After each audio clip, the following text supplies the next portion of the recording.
Hi மக்களே, எல்லாரும் எப்படி இருக்கீங்க? நல்லா இருக்கீங்களா? பிள்ளைங்கலாம் ஸ்கூலுக்கு அனுப்பி விட்டுட்டு சடனாக கிச்சனுக்கு வந்தீங்கன்னா என் கிச்சன் இப்படி தான் இருக்கும், நாராசமா. அப்படியே ஹஸ்பண்டுக்கு பிரேக்ஃபாஸ்ட் கொடுத்துட்டு ஜிம்முக்கு கிளம்பியாச்சு. ஃபர்ஸ்ட் ஜிம்முக்கு போனோம்னா ஸ்ட்ரெச்சஸ் பண்ணுவோம், அதுக்கப்புறம் கார்டியோ பண்ணுவோம், அப்புறம் 5 கிலோ 10 கிலோன்னு போட்டு சின்ன சின்ன மிஷின் லிஃப்டிங் பண்ணுவோம். அவ்வளோதான். ரொம்பலாம் வெயிட் போட்டு இன்னும் படிக்கல. இவங்கலாம் இங்கே ஜிம்மட்டு ஒர்க் அவுட்லாம் முடிச்சுட்டு வீட்டுக்கு போனால் நமக்காக ஒரு ஜீவன் இருக்கும். அதான் நம்ம வளர்க்குற பெட்ஸ். நம்மளை எப்பவுமே தேடிக்கிட்டே இருக்கும், மிஸ் பண்ணவும் செய்யும். அப்படி சாப்பிட்டுட்டு கடைக்கும் கிளம்பியாச்சு. ஜிம்முக்கு போயிட்டு டயர்டாக இருந்துச்சுன்னா அப்படியே படுத்துருவேன். நீ கொஞ்சம் ஆக்டிவாக இருந்தனால பையன் கடைக்கு கிளம்பி போயாச்சு. வீட்டில் பிள்ளைங்களுக்கு கொடுக்குற ஸ்நாக்ஸ் கொஞ்சம் தீந்து போச்சு. அதனால கடைக்கு போய் என்னெல்லாம் இருக்கோ அதெல்லாம் பார்த்து எடுத்து வீட்டுக்கு பிறக்கிட்டு வருவேன். அதுக்கு தான் மெயினாக போகிறது.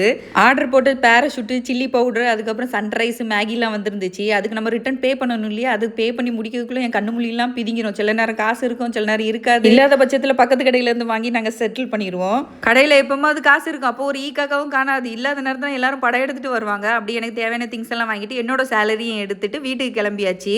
பிள்ளைங்க கிட்ட டெய்லி சொல்லணும், பேக் தூக்கி அங்கே வை, லஞ்ச் பேக் தூக்கி இங்கே வைன்னு சொன்னால் தான் அந்த வேலை நடக்கும். டெய்லி ஒவ்வொரு பென்சில் தொலைச்சிட்டு வராங்க 2 மேடம். கொஞ்சம் பிள்ளைங்களுக்கு ஹோம் ஒர்க் சொல்லி கொடுக்க தான் கஷ்டமா இருக்கு. அவங்க பிக்கப் பண்றதுக்கு 2 கேஜி பார்த்தீங்களா, அப்படி மாவெல்லாம் ஆட்டிட்டு இந்த நாள் இனிதே நிறைவேறிச்சு. நெக்ஸ்ட் வீடியோவில் பார்க்கலாம். டாடா பாபா.